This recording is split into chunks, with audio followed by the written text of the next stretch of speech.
आप सबके बीच आने का मौका मिला। मैं फर्स्ट टाइम 12 साल में मैं यहाँ पे दिल्ली में आ रही हूँ, मुझे पहले ही आना चाहिए था। Such warm welcome, such lovely place, lovely people, and मैं थैंक्स देना चाहूँगी डॉक्टर करीमुद्दीन, मैं थैंक्स देना चाहूँगी सविता बेगम जी को, एंड मैं थैंक्स देना चाहूँगी मंगल सिंह जी को, जिन्होंने अपने एंटायर टॉप लीडरशिप के साथ इतना बेहतरीन सेमिनार ऑर्गेनाइज करा। Thank you so much.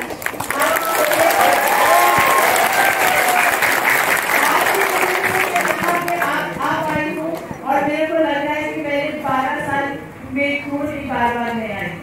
So I'm very touched with such warm welcome, and सबसे खुशी की बात है कि आज मैं एक बहुत ही जबरदस्त ऑडियंस के सामने बात कर रही हूँ। आप लोग अपनी पावर को पहचानो, बिकॉज जनरली लोग क्या करते हैं, संडे के दिन छुट्टी के दिन आराम से देर तक सोते हैं, करते हैं ना, देर तक सोते हैं, पूरा दिन जो है वो आराम से अपना काटते हैं। सुबह ब्रेकफास्ट आराम से करते हैं, लंच देर से करते हैं, शाम को घूमने जाते हैं अपने परिवार के साथ, पार्टी करते हैं, बिकॉज वो वीकेंड को एंजॉय करना चाहते हैं। लेकिन आप सब यहाँ पे क्या कर रहे हैं?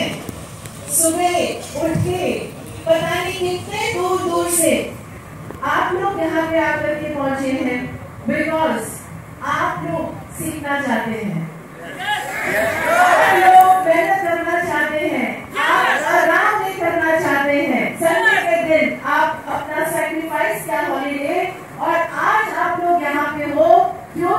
आपके सपने बहुत बड़े हैं। जिनके छोटे छोटे सपने हैं वो घर पे आराम कर रहे हैं, आप सबके सपने बहुत बड़े हैं, तभी आप यहाँ पे आए हो। और आज मैं आपको एक चीज बताना चाहती हूँ, ये जोश, ये जुनून, यही सीखने का जज्बा अगर आपने मेंटेन करा, no power on this earth can stop you to become millionaire। एक जबरदस्त ताली आपके हाथ में।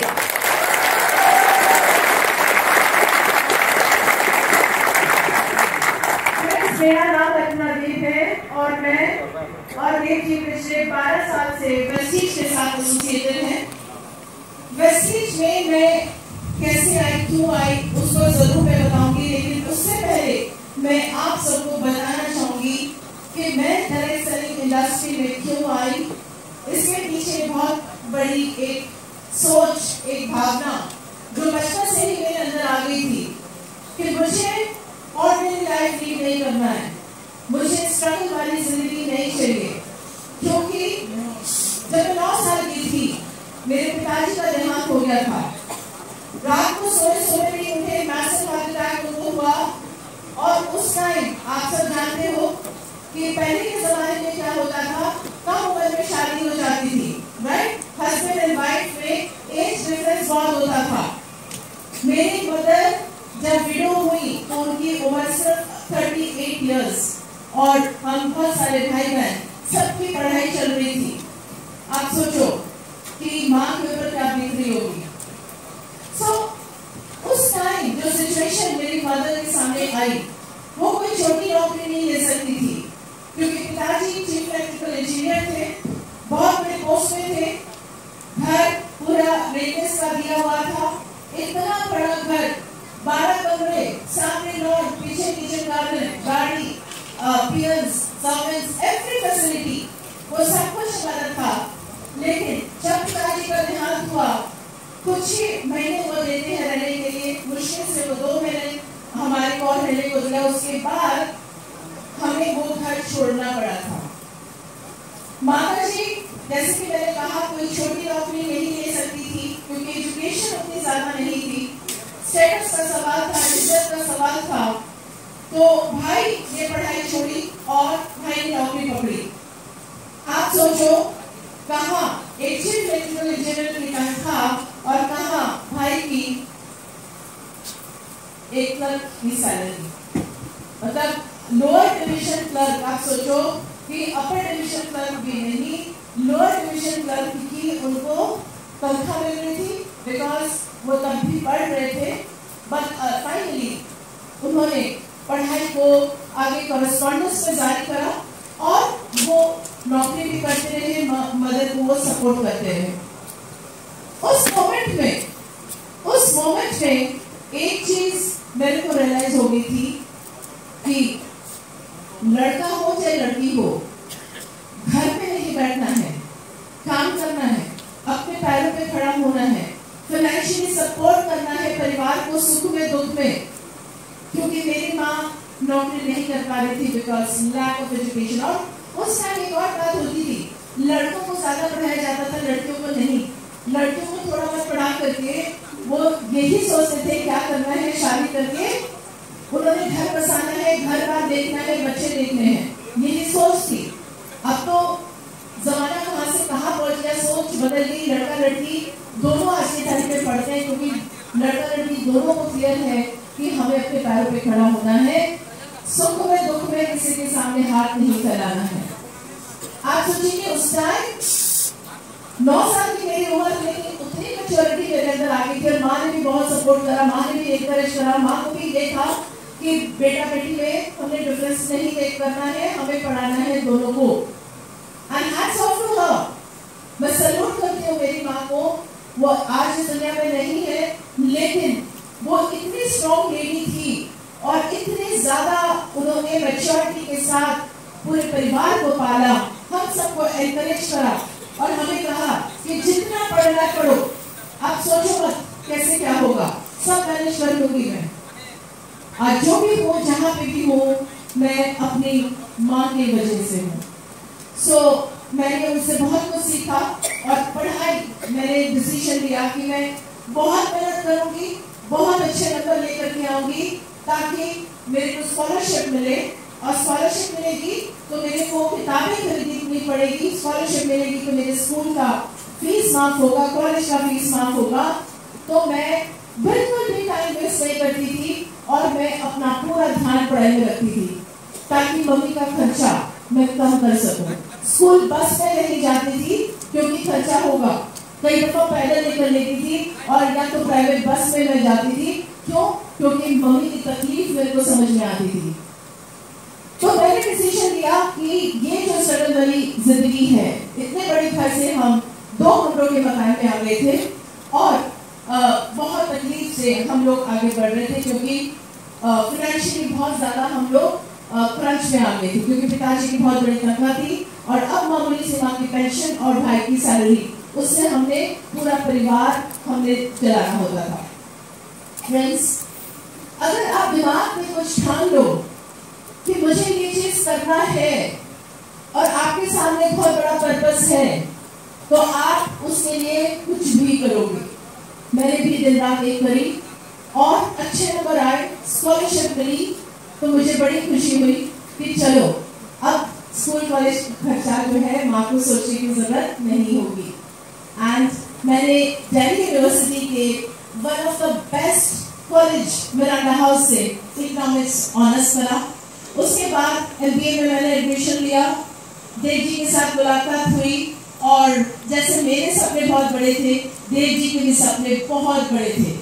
उनको लाइफस्टाइल बहुत पसंद था और लाइफस्टाइल किसको नहीं पसंद है, राइट? मैंने बचपन में जो लाइफस्टाइल देख ली थी वो मेरी आंखों के सामने रहती थी। वो बड़ा घर, ब्यूटीफुल गार्डन, पीछे किचन गार्डन, गाड़ी घर में, तो ये सारी फैसिलिटी मुझे वापस से चाहिए थी। तो जब नौकरी लगी तो मैं बहुत खुश हुई कि चलो अब सपने बड़े बड़े पूरे करेंगे। आप में से कितने जने यहाँ पे नौकरी में हैं? नौकरी वाले हाथ ऊपर करिएगा और आप बताइएगा क्या आप मेरे से सहमत हो या नहीं। मुझे बताने की जरूरत नहीं है, बट नौकरी जब लगती है ना, शुरू में बड़ा अच्छा लगता है, क्योंकि नई नई नौकरी, पैसा अपने हाथ में आ रहा है, अपनी कमाई की मेहनत है, राइट? लेकिन कंधे में जब जिम्मेवारी आती है, जब शादी होती है, जब बच्चे होते हैं, जब खर्चे बढ़ जाते हैं, जब जिम्मेवारियां सर पे आ जाती है, तब लगता है कि ये तो कहाँ फंस गए हैं। क्या हम इससे ज्यादा नहीं कमा सकते? हमारे अंदर क्वालिटी है, काबिलियत है, हम मेहनत करने के लिए तैयार हैं, लेकिन सैलरी एक जगह पे क्यों अटकी रहती है? तब मन जो है वो विचलित होता है, तब हमें लगता है कि कोई कुछ और करे। आता है ना सोच, ऐसी दिमाग में बात आती है, क्योंकि ये मेरा एक्सपीरियंस, क्योंकि किराए के मकान में हम रहते थे और 2 छोटे-छोटे बच्चे, और जैसे जैसे समय जाता था तो महंगाई तो बढ़ रही है ना, कम तो नहीं हो रही है, राइट? सैलरी नहीं बढ़ रही, महंगाई बढ़ रही है, जरूरतें बढ़ रहे हैं, और सैलरी बढ़ती भी है तो कितनी बढ़ती है? मामूली सी बढ़ती है, उससे ज्यादा तो खर्चे बढ़ जाते हैं, उससे ज्यादा तो महंगाई बढ़ जाती है। राइट और wrong? Am I right? Very good. I want to hear your yes or no, तो उससे मुझे भी एनर्जी मिलेगी। So ये चीज जो है मैंने रियलाइज करी कि चाहे मैं 15 साल लगा दूं, चाहे मैं 20 साल नौकरी में लगा दूं, मेरे बड़े बड़े सपने पूरे होने वाले नहीं हैं, क्योंकि किराए के मकान से मेरे को कोई 2 कमरे के मकान में नहीं जाना था, और मेरे को अगर अपनी गाड़ी चाहिए थी कि कोई छोटी गाड़ी मैं डेफिनेटली नहीं लूंगी, मैं सबका के साथ कॉम्प्रोमाइज करने के लिए बिल्कुल भी तैयार नहीं थी। और वैसे भी तेजजीवी थे, जैसे कि मैंने कहा, दोनों के सपने हमारे बहुत बड़े बड़े। अब उसके बाद फिर मैंने सोचा कि चलो कोई नहीं, करते हैं कुछ, दिमाग में कीड़ा कि कुछ बिजनेस करा जाए, सोचो क्या कर सकते हैं। और फिर क्योंकि बहुत बड़े बिजनेस का फैमिली थे, तो हम थे नहीं, नौकरी पेशा लोगों के फैमिली से बिलोंग करते हैं, तो बहुत बड़ा जमा पूंजी हमारे पास नहीं था, बहुत बड़ी फाइनेंशियल बैकिंग हमारे पीछे नहीं थी कि हम बहुत बड़ा सा कोई बिजनेस स्टार्ट करते हैं। तो मामूली सी एक, जैसे कि मिडिल क्लास फैमिली की सोच होती है, हमारी भी सोच ऐसी थी कि छोटा सा कोई बिजनेस कर लेते हैं, at least something is better than nothing. तो हमने प्रिंटिंग एंड एडवर्टाइजिंग बिजनेस हमने सोचा कि चलो इसको शुरू करते हैं। देव जी ने कहा नो प्रॉब्लम, आप डिजाइन करना चाहते तो करो, और मैं नौकरी अभी भी कंटिन्यू करना चाहूँगा, बिकॉज पहले बिजनेस को स्टेबल होने दो, उसके बाद मैं देखूंगा। And believe me, I have no experience of printing business, advertising business, but क्योंकि कम लागत में ये बिजनेस हो सकती थी, मैंने इस बिजनेस को स्टार्ट किया इनिशिएटिवली, और जो हमने स्टाफ रखा उस लाइन के, उन स्टाफ से हमने नॉलेज ले करके, इसमें बुराई कुछ नहीं है, क्योंकि हमें नहीं पता है, हाँ कोई दिक्कत नहीं है अगर आप हमें बताओ कि करना क्या है, कैसे कैसे सारी ऑर्डर्स या एग्जीक्यूशंस कैसे करना है, तो they were very nice, and because उन्होंने देखा कि मैडम इनिशिएटिव ले रही है, तो उन्होंने भी हमें बहुत सपोर्ट करा, और काम शुरू हुआ। जगह जगह जा करके मैं, छोटी सी बच्ची मेरी, उस टाइम बेटा एकदम I think he was around 1.5 years old, and उस टाइम हमने ये इनिशिएटिव लिया, एंड जगह जगह लोगों के पास गए, जगह जगह लोगों के पास जाकर रिक्वेस्ट किया कि मैंने काम शुरू करा, अपना विजिटिंग कार्ड उनको दिया कि मेरा नाम रत्ना देव है, मैं इसी लोकेलिटी की हूँ, और मैंने एक अपना काम शुरू करा, अगर आप मुझे अपना ऑर्डर देंगे लेटर हेड्स के या विजिटिंग कार्ड्स के, तो मेरे को बहुत खुशी होगी, क्योंकि मैं आप लोगों की सपोर्ट चाहती हूँ ताकि मेरा काम अच्छे से चल पड़े। And they also supported me, and जहाँ जाती थी लोग मुझे सपोर्ट करते थे, और मेरा काम धीरे धीरे शुरू होने लगा। और जैसे जैसे काम बढ़ा, तो हमारे काम की क्वालिटी देख करके लोगों ने भी हमें और सपोर्ट करा। फिर हम बड़े बड़े गारमेंट एक्सपोर्टर्स को हमने उनके टैग्स एंड लेबल्स हमने सप्लाई करना शुरू करा। सो आई वाज वेरी हैप्पी कि थिंग्स आर मूविंग ऑन।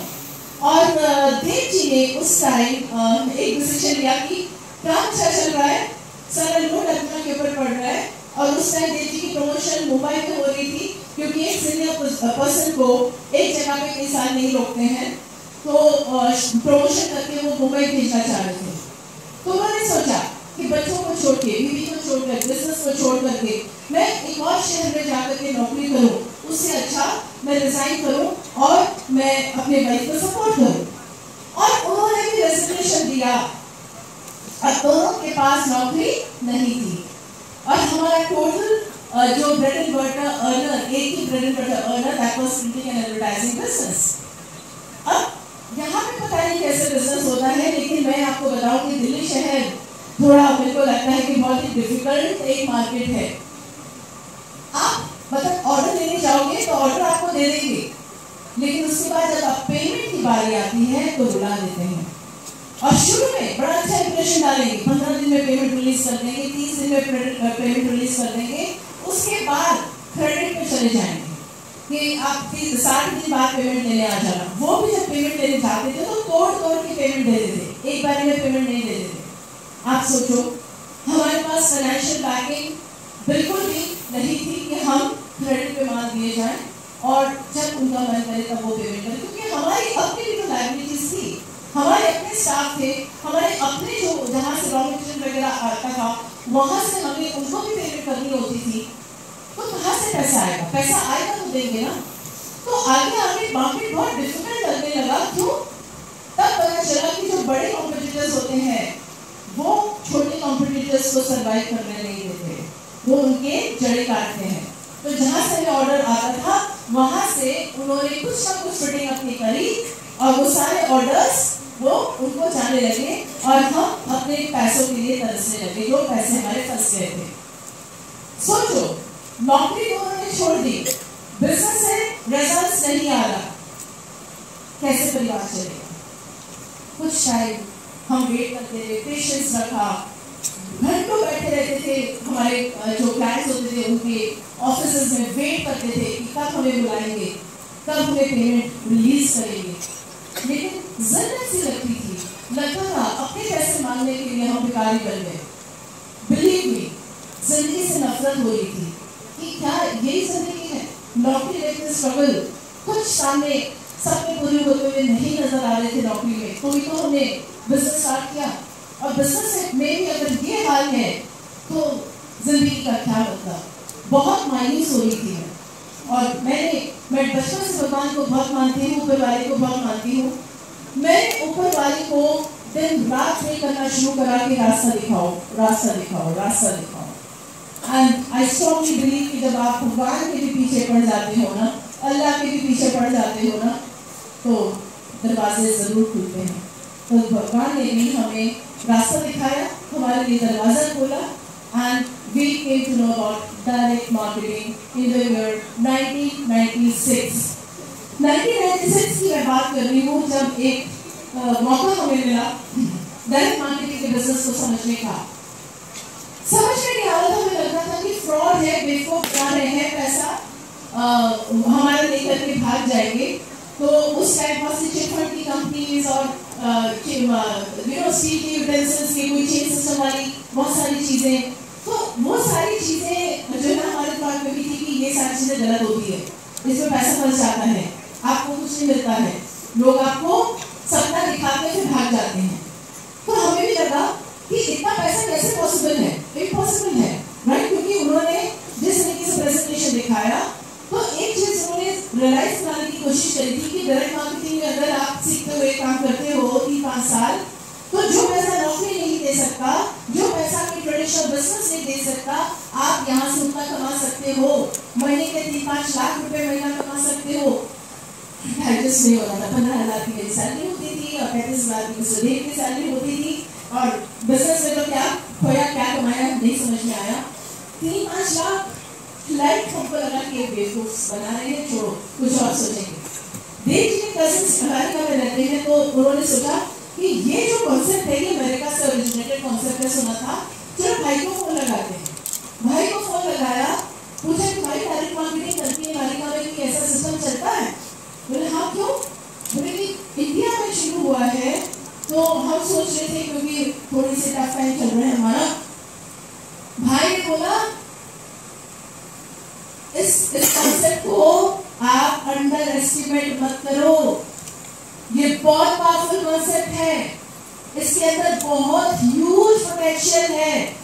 जो बात उन्होंने कही कि जो पैसा नौकरी नहीं दे सकती, जो पैसा कोई दूसरा बिजनेस नहीं दे सकता, आप हर महीने लाखों रुपया कमा सकते हो। भाई सीरियसली ले लो इस काम को। सही कंपनी होनी चाहिए, कंपनी सही हो तो जिंदगी भर आपको सोचने की भी जरूरत नहीं है, आपके बच्चे को भी पैसे की सोचने की जरूरत नहीं है। अभी तक पैसे के पीछे भागे थे ना, अब पैसा आपके पीछे भागेगा।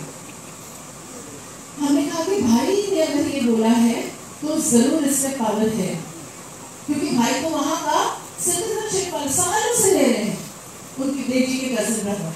तो क्योंकि किसी अपने ने हमें बताया, हमने इस काम को बहुत सीरियसली लिया और 1996 में हम लोग अगस्त के महीने में इस सिस्टम के साथ जुड़ गए। जिस कंपनी के साथ हमने काम करना शुरू किया था, उस कंपनी में बड़े जोश के साथ हमें लगा कि अब तो हमें कोई नहीं रोक सकता, अब हम कर लेंगे। बहुत हमने पढ़ाई करी है, दिल्ली यूनिवर्सिटी के टॉप कॉलेज के स्टूडेंट्स हम हैं और MBA करे हुए हैं, कॉर्पोरेट में बड़े पोजीशन में हमने काम किया। 100 लोगों को हम लोग हमारी टीम में हम गाइड करते थे हमारे ऑफिस में। तो ये तो कुछ नहीं, मार्केटिंग में कर लेंगे। गलती नंबर 1, हम बहुत बड़े कोई हैं, राइट? हम कर लेंगे। अरे भाई, करने के लिए पहले जानना तो जरूरी है, सीखना तो जरूरी है। हमें किसी ने वैसे बताया भी नहीं था, बिकॉज कॉन्सेप्ट नया नया था, कंपनी नई थी। हमने देखा मार्केटिंग वर्ड है, तो मैंने खूब सारे प्रोडक्ट्स मैंने खरीदे और घर में लेकर के गई। कैटलॉग भी था मेरे पास और उससे किट हुआ करती थी जिसमें प्रोडक्ट्स होते थे। आपने 1950 रुपए देने हैं, उस किट के अंदर आपको 1950 के प्रोडक्ट्स भी मिलेंगे। और उसके अलावा भी मैंने कुछ प्रोडक्ट्स खरीदे थे। घर पे आई, चाय पी और अपने अड़ोस पड़ोस में निकल गई और जाकर के सारे के सारे एक प्रोडक्ट बेच डाला, राइट? क्योंकि मार्केटिंग लिखा हुआ था। तो सबसे बड़ी गलती मैंने वहां पे भी करी कि करना क्या चाहिए, प्रोडक्ट पहले बेचना चाहिए, यूज करना चाहिए, यूज करना चाहिए। जोश में आकर के सब बेच डाला, राइट? और देव जी को मैंने फोन करा, मैंने कहा ये तो अभी खत्म हो गए। देव जी बड़े खुश, कहते अच्छा वेरी गुड, चलो कल और प्रोडक्ट खरीदेंगे और बेचेंगे, राइट? सब कोई बताने वाला नहीं था, कोई गाइड करने वाला नहीं था। लोगों को हम बुलाते थे, हमें पता है कि टीम भी चाहिए, तो टीम में भी काम होगा तो काम और बढ़ेगा। लोगों को बुलाते थे, 40-40, 50-50 लोगों को बुलाते थे। पूरी मीटिंग की अरेंजमेंट करती थी, क्या प्रेजेंटेशन देना है नहीं मालूम, राइट? प्रोडक्ट सजा देते थे, इन्विटेशन कैसे करना होता है नहीं मालूम। लोगों को बुलाते थे, पूछते थे, हम कहानी सुनाते थे और हम वेट करते थे। 4 बजे का अगर टाइम है मीटिंग का, 4 से 4:30 हो रहे, 5 बज रहे, 5:30 बज रहे, 6 बज रहे हैं, मुश्किल से 3 जने आकर के बैठे। क्या आवाज निकलेगी? 45 जनों का मीटिंग सेट करा, कुर्सियां 10,000 मंगवाई, ड्राइंग रूम के सारे चेयर सोफा सेट हटा करके सब कुछ अरेंज कर दिया, लेकिन 3 जने बैठे हैं। फिर भी अपने अंदर जोश आया कि नहीं करना है, राइट? और जोश के साथ मीटिंग कर रहे हैं और कुछ टाइम बाद उनमें से 3 में से एक व्यक्ति घड़ी देखता है और बैठ जाता है। फिर 10 मिनट बाद फिर घड़ी देखता है, फिर बैठ जाता है, यानी कि उसको निकलना है। थोड़ी देर में वो कहता है कि मैम आज मैं जल्दी में हूँ, फिर मैं आता हूँ। अभी मीटिंग जो है 15 मिनट भी नहीं हुई थी, 10 मुश्किल से 15-20 मिनट। दूसरा व्यक्ति आग उठा, चश्मा ऐसे करा, वो हमारा सीए होता था, राइट? ना ऐसा छोटा सा सीए, राइट? थोड़ा सा वजन वाला, सर पे बाल नहीं है और खड़ा हुआ, चश्मा उनका यहाँ पे आ जाता था, बार ऐसे करते थे। उठे, चश्मे को ऐसे करा, पैंट उन्होंने ऐसे करा, बोले कि आगे कभी मिले, मेरे को थोड़ा जल्दी है। मैंने कहा कोई बात नहीं। करते करते एक ही जगह बैठा हुआ था, वो भी थोड़े टाइम में देखा कि उसकी आंखें ऐसी हो गई, तो उसमें बैठा आंखें ऐसी हो गई, यानी कि उसको जबरदस्त नींद आ रही। उस दिन तो मैं कमरे में जाकर के खुद रोई कि नौकरी नहीं है, बिजनेस नहीं हो रहा है, यहाँ पे कौन से बिजनेस में आप फंसे कि भाई लोग ही नहीं आते हैं, सुनते नहीं हैं, कैसे करेंगे? देव जी ने बोला डरना नहीं है, हिम्मत नहीं हारना है, करेंगे, रास्ता निकालेंगे। एक दिन उन्होंने डिसाइड करा कि अपने ऑफिस के दोस्तों को बुलाएंगे, अपने फ्रेंड्स को बुलाएंगे और फिर प्रेजेंटेशन देंगे। और फ्रेंड्स लोग आए, मेरे को बोला कि अच्छे से लंच प्रिपेयर करो। मैंने खूब सारा लंच प्रिपेयर करा और सबको खिला करके वो सब बैठे आराम से सोफे पे के बात करेंगे। और देव जी बोले जा रहे फैंटास्टिक बिजनेस, जबरदस्त बिजनेस, यहाँ पे लाखों रुपया कमाया जाता है। उसी टाइम टिंग टोंग बेल बजी, दरवाजा खोला। उस टाइम क्या होता था, आपको आपके अकाउंट पे पैसा नहीं आता था, आपको चेक इशू होते थे, राइट? और मोबाइल फोन वगैरह नहीं होते थे उस टाइम। तो एनीवे हम जो ऐप में आप सब कुछ देख लेते हो, सब हो जाता है। ये सहूलियत उस टाइम नहीं थी।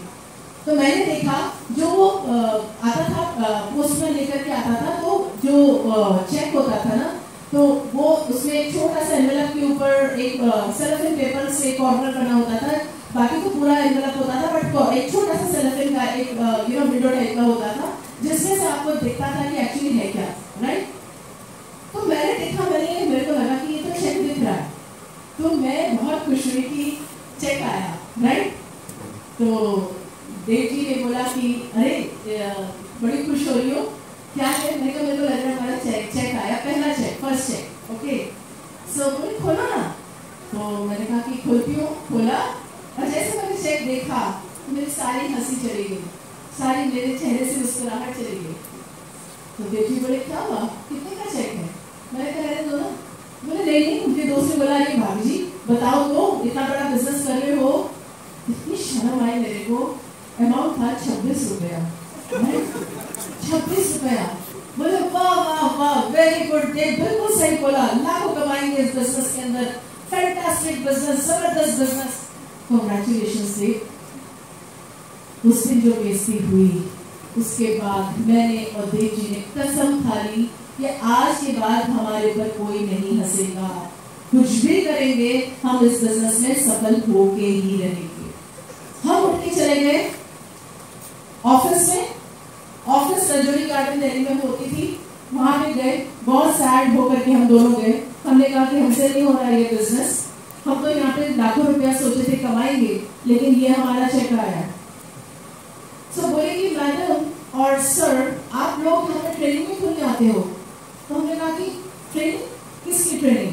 बोले कि आपको ये काम नहीं सीखना है। उन्होंने डायरेक्ट मार्केटिंग है, प्रोडक्ट है, प्रोडक्ट निकालना है, तो हमें पता है इसमें ट्रेनिंग की क्या जरूरत है। तो बोले कि मैडम आप लोग एजुकेटेड हो, अगर आप ऐसे बात करोगे तो कैसे चलेगा?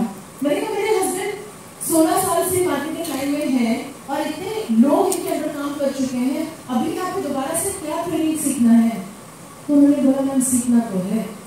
फिर उन्होंने समझाया कि देखिए मार्केटिंग की लाइन में वो भी थे और ये भी मार्केटिंग है। जैसे एलोपैथिक डॉक्टर होता है और एक होम्योपैथिक डॉक्टर होता है, दोनों डॉक्टर है, गलत नहीं है, दोनों डॉक्टर है। लेकिन आप सोचो मैडम कि अगर कोई होम्योपैथिक डॉक्टर किसी पेशेंट को एलोपैथिक मेडिसिन प्रेस्क्राइब करेगा तो उस पेशेंट का क्या हाल होगा? समझ रहे हैं? डॉक्टर दोनों हैं, लेकिन उनकी सारी की सारी चीजें, उनकी सीख, उनकी मेडिसिन सब अलग है। तो फिर उन्होंने मेरे को बोला कि मैडम देखिए परेशान मत होइए, आपको यहाँ पे बहुत कुछ पाना है, आप यहाँ पे कुछ बड़ा करने के लिए आए हो, आपके पास गाड़ी है? मैंने कहा नहीं सर गाड़ी खरीदनी है ना, तभी तो आए हैं, घर भी बनाना है, गाड़ी भी खरीदनी है। तो बोले कि चलो मैं आपको गाड़ी गिफ्ट करता हूँ, मैं गिफ्ट करता हूँ आपको गाड़ी, लेकिन शर्त यह है ड्राइवर नहीं रख सकते, आपको चलाना आता है? मैंने कहा नहीं चलाना कैसे आएगा, गाड़ी नहीं है तो चलाना कैसे आएगा? बोले ड्राइवर नहीं रख सकते, आपको चलाना है, क्या करोगे? बिना सीखे चलाओगे? बिना सीखे चलाओगे तो क्या होगा? मैंने कहा कि सर बिना सीखे कौन चलाता है, बिना सीखे चलाएंगे तो एक्सीडेंट होगा ना। बोले yes you are right, absolutely right madam, ये जो बिजनेस है ना ये आपके सपनों का वाहन है और इस सपनों के वाहन में बैठ के आप अपने अपने सपनों की मंजिल तक जा सकते हो, लेकिन इस गाड़ी को आप जोश में आकर के बिना सीखे चला रहे हो और कभी न सिर्फ आपका एक्सीडेंट हो रहा है, आगे आप जितने लोगों को इस गाड़ी में बिठाओगे उनका भी एक्सीडेंट करोगे। अब आप बताओ इस गाड़ी को चलाना सीखना चाहते हो?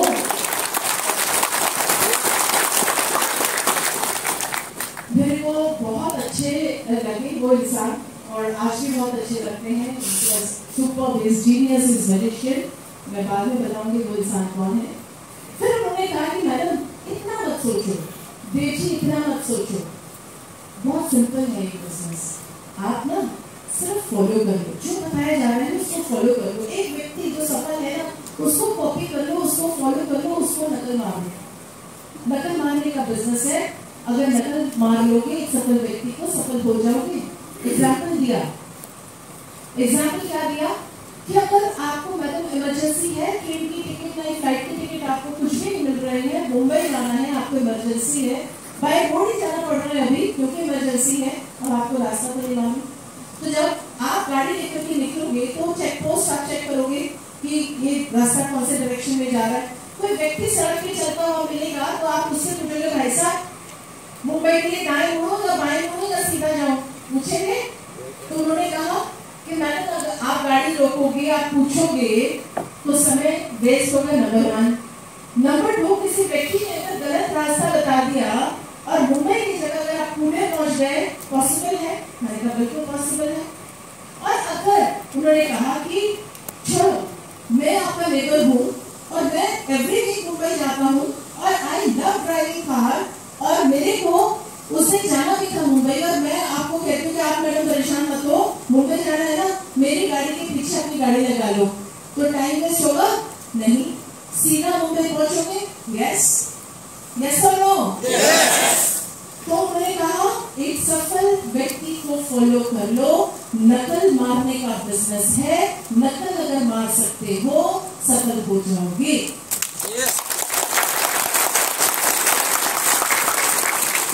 बड़ी खुशी, एकदम कॉन्फिडेंट स्माइल। मैंने कहा अरे एकदम से इतनी कॉन्फिडेंट, इतनी स्माइल आपके चेहरे पे कैसे आती? मैं बोला बाद में बताऊंगा। मैं कैसे क्या बात है? फिर बाद में घर जाते जाते बताया कि बचपन से वो पढ़ाई लिखाई में उनका ध्यान नहीं था।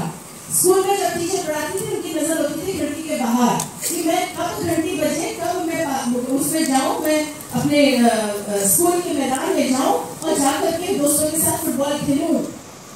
कॉलेज में भी वही हाल कि पढ़ने में उनका बिल्कुल मन नहीं लगता था। और वो बोले कि पास होने के लिए जब एग्जाम आता था, पास होने के लिए मैं अपने जेब में फर्रे रखता था, छोटी छोटी चिट बना करके अपने जेब में रखता था और नकल मार मार के आज तक पास हुआ। तो अगर ये बिजनेस नकल मारने का है तो देखो मैं इस बिजनेस में क्या कमाल करता हूँ। आई एम एक्सपर्ट नकल मारने में।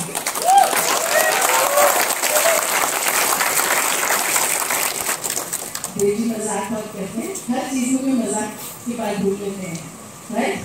ये जोक, बट देन यस, एक चीज समझ में आ गई थी कि भाई अगर सपने पूरे करने हैं तो जितना भी ईगो है, जितना भी घमंड है कि हम बहुत पढ़े लिखे हुए हैं, हम बहुत बड़े बड़े पोस्ट में काम किए हैं, हमें सब कुछ आता है, हमें सीखने की जरूरत नहीं है, ये सब समझ में आ गई थी कि ये हमें जिंदगी में आगे बढ़ने नहीं देगी।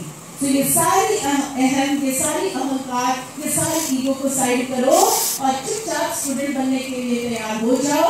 ये हमने डिसीजन लिया और हर ट्रेनिंग, हर मीटिंग में हम लोग पहुंचते थे डायरी कलम लेकर के, बिल्कुल नियम बना हुआ था, निकलते टाइम डायरी कलम चेक करते थे कि यस हमने ले लिया, बिकॉज जाना नहीं था, वही नौकरी की घुटन में जाकर के मरना नहीं था, वही जिंदगी डिसिप्लिन नहीं जीनी थी। और बिजनेस तो करके देख ही चुके थे कि बिजनेस का क्या हाल है, नाम का सिर्फ बिजनेस होता है। आई डू नॉट नो कि लोग जो मिडिल क्लास या लो मिडिल क्लास के पीपल बिजनेस करते हैं, आई डोंट नो कि कितने सक्सेसफुली करते होंगे, but then it was very very difficult for us. So it was a very bad experience in the job and a very bad experience in the business also. अगर compromise life नहीं चाहिए, अगर अपने सपनों के साथ compromise नहीं करना है, तो definitely tough decision या strong decision लेना बहुत जरूरी है और सीखना बहुत ज्यादा जरूरी है। उसके बाद हम सीखने के लिए तैयार हुए एंड जैसे कि मैंने कहा कि हर मीटिंग, हर ट्रेनिंग को चाहे एक बार अटेंड कर लिया, हम बार बार जाते थे। अब वीआईपी आपके है ना, तो वीआईपी कभी एक बार अटेंड कर लिया तो कई लोग बोलेंगे कि दोबारा से वीआईपी क्यों जाए। हमने हर ट्रेनिंग को अपने डाउनलाइंस की वजह से, क्योंकि डाउनलाइंस जा रहे थे तो हम एज अपलाइन हम उनके साथ खड़े होते थे। मैंने यहाँ पे doctor Karimuddin, Sameera Begum and many other great leaders को मैंने देखा कि जब वीएलसी होती है वो लोग वहाँ पे मौजूद जरूर होते हैं, वो भी जाते हैं, बैठते हैं, एक बार नहीं पता नहीं कितने दफा उन्होंने अटेंड किया और तब जाकर के they are such great leaders. और आज around more than 12 lakh rupees की अर्निंग में पहुंच चुके हैं और आज न सिर्फ खुद लग्जरी कार वो ड्राइव करते हैं बल्कि टीम के अंदर 7 लाख लग्जरी कारें ऑलरेडी आ चुकी है। नॉर्मल गाड़ियों की तो बात ही छोड़ो। This is leadership, right? So हमने मीटिंग ट्रेनिंग्स को बहुत सीरियसली लिया और फिर पता चला कि कहाँ गलत हो रहे थे। हमने सीख करके हमने प्रैक्टिस करना शुरू करा और रिपीटेड हम लोग प्रैक्टिस करते थे ताकि हम कॉन्फिडेंट हो जाएं, एक चीज के ऊपर कॉन्फिडेंट हो जाएं और हमारे जब भी हम मीटिंग प्रेजेंटेशन करें तो हमारी बातों से, हमारे बॉडी लैंग्वेज से, हमारी आंखों से लोगों को वो कॉन्फिडेंस देखे, वो विश्वास दिखे, और जहाँ कॉन्फिडेंस, जहाँ विश्वास, वहाँ सफलता 100% आती है, राइट। सो हमें हमारा पे आउट बढ़ने लगा, धीरे धीरे हमारा पे आउट जो है वो बढ़ते बढ़ते 2 साल के अंदर 1 लाख रुपीज की मंथली अर्निंग में हम लोग पहुंच गए। 98 में हिंदुस्तान टाइम्स न्यूज़पेपर में फोटो के साथ हमारे बारे में लिखा गया, और वहाँ पे 1 लाख रुपीज मंथली अर्निंग भी मेंशन करी गई। उसके बाद Telegraph newspaper, Femina magazine, Zee business, you know we were featured in many print media, electronic media के अंदर काफी कवरेज हम लोगों की आई। काम अच्छा चल रहा था, 2 लाख रुपए की अर्निंग तक हम पहुंचे, बट अनफॉर्चुनेटली 14 साल हमने वहाँ पे गुजारा। 1 लाख तो बहुत जल्दी आ गया था, 1 लाख से 2 लाख भी पहुंचे, लेकिन 2 लाख क्रॉस कर नहीं पाए। 14 long years we could not cross 2 lakhs। और हमने सपना यहाँ पे देखा था कि 3 लाख 5 लाख 8 लाख रुपया महीना कमाएंगे, तो वो चीज नहीं समझ में आ रही थी। कुछ मैनेजमेंट की डिसीजंस, कुछ पॉलिसीज के जैसे उन्होंने बनाए, जिस तरीके से चेंजेस आ रहे थे बार बार, सो लीडरशिप गॉट डिस्टर्ब। एक बहुत बड़ी मेजर टीम हमारी वहां से निकल करके आ गई बाहर कि हमें छोड़ना है, ये कंपनी नहीं करनी है, right. And that was the time हम बहुत स्ट्रेस से गुजरे। मिस्टर देव को ऑलरेडी बीपी था, शुगर था, एक हार्ट अटैक उस टाइम हुआ, और उस टाइम सबने डिसीजन लिया, हमें पता नहीं चला कब डिसीजन हो गया, कब लोग निकल गए, वो ज़्यादा और ज़्यादा दुखदायी था, राइट। और हम लोगों ने डिसाइड करा कि लोग अगर जा रहे हैं जाने तो हम नहीं जाएंगे, क्योंकि इसी कंपनी से हम एक अच्छे इनकम लेवल पे आए हैं, तो हम मेहनत करेंगे, और लोग चलेंगे, कोई बात नहीं, और लोग आएंगे और लोगों को ट्रेन करेंगे। देव जी को रेस्ट में कहा गया था रहने के लिए, तो मैंने फील्ड संभाला और मैंने बड़ी मेहनत करी, अपनी 2 लाख रुपए की इनकम को ड्रॉप नहीं होने दिया। लेकिन कहीं ना कहीं तकलीफ मन में थी, दुख मन में था कि ये हुआ क्या, सडन इतने सारे हमारे टॉप लीडर्स हमें छोड़ के चले गए। वो जिसकी कंपनी में गए वो मैं आपको बताऊंगी, वो कोई और कंपनी नहीं थी, वो वेस्टीज थी।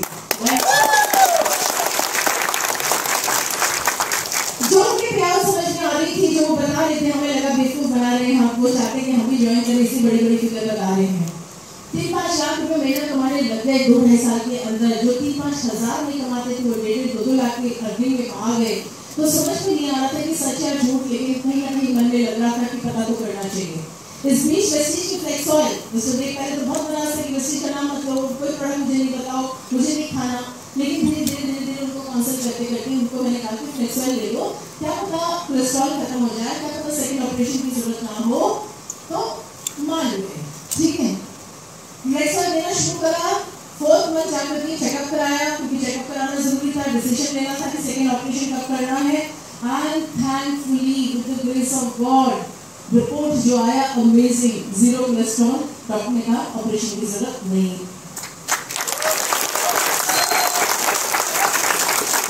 हमें प्रोडक्ट के ऊपर विश्वास आया। माता जी को मैंने ग्लूकोसमीन और कैल्शियम दिया, उनके जोड़ों की दर्द थी, वो आराम मिला। मेरे को माइग्रेन की प्रॉब्लम थी, की प्रॉब्लम थी, मुझे बहुत रिलीफ मिली।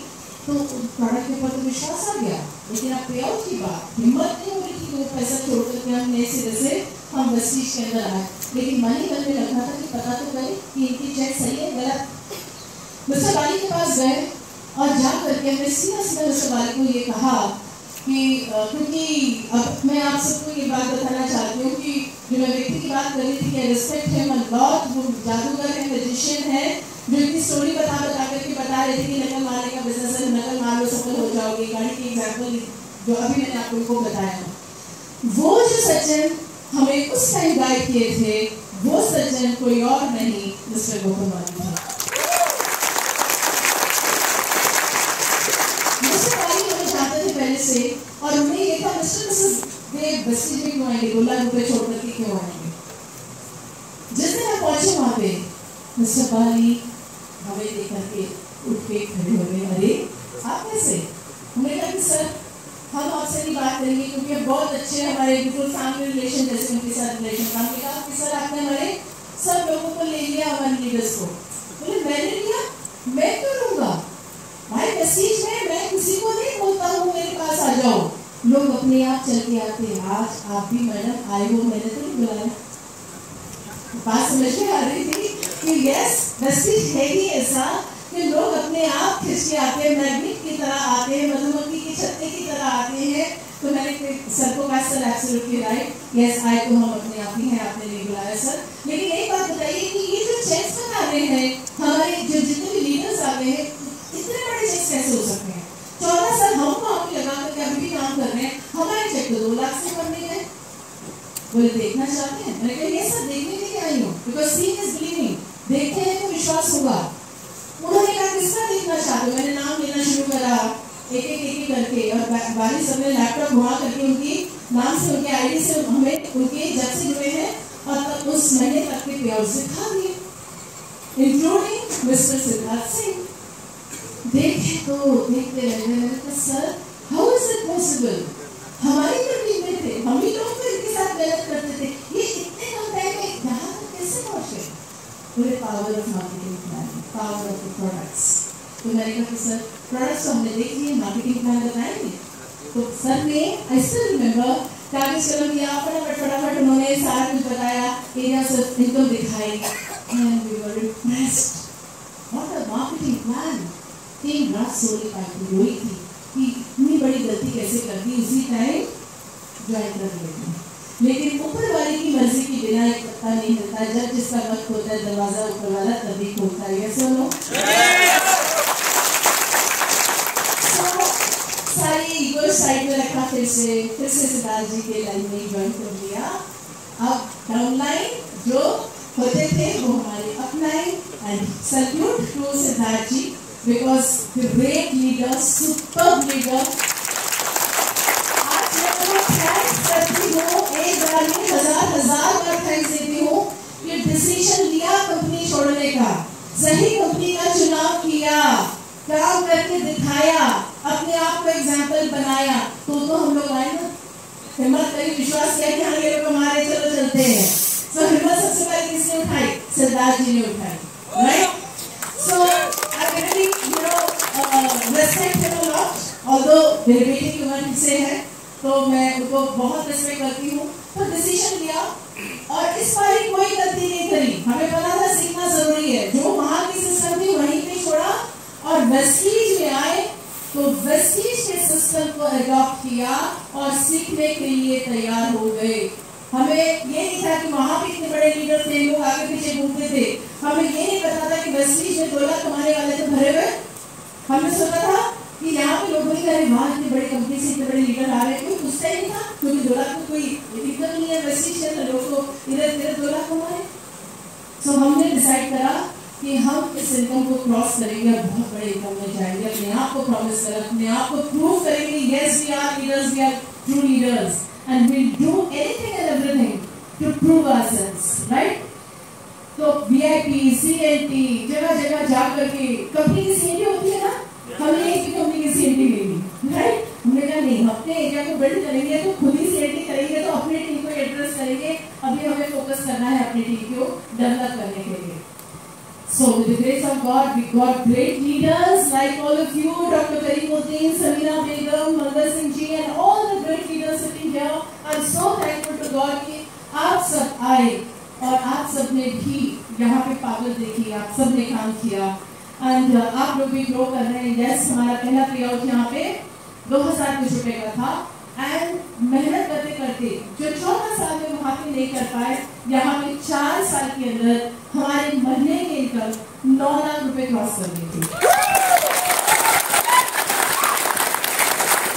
अभी जो हमारे सर्विंग है वो 27,64,000 की हाई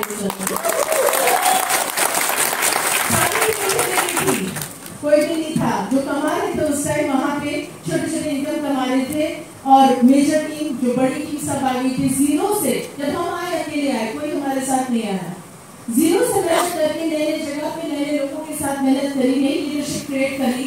एंड दोबारा से आप सबको थैंक्स कि आप लोगों ने हमें हमारे को विश्वास किया, हमारे लीडरशिप को विश्वास किया, और आप लोग आए तो हमारी टीम बननी शुरू हुई।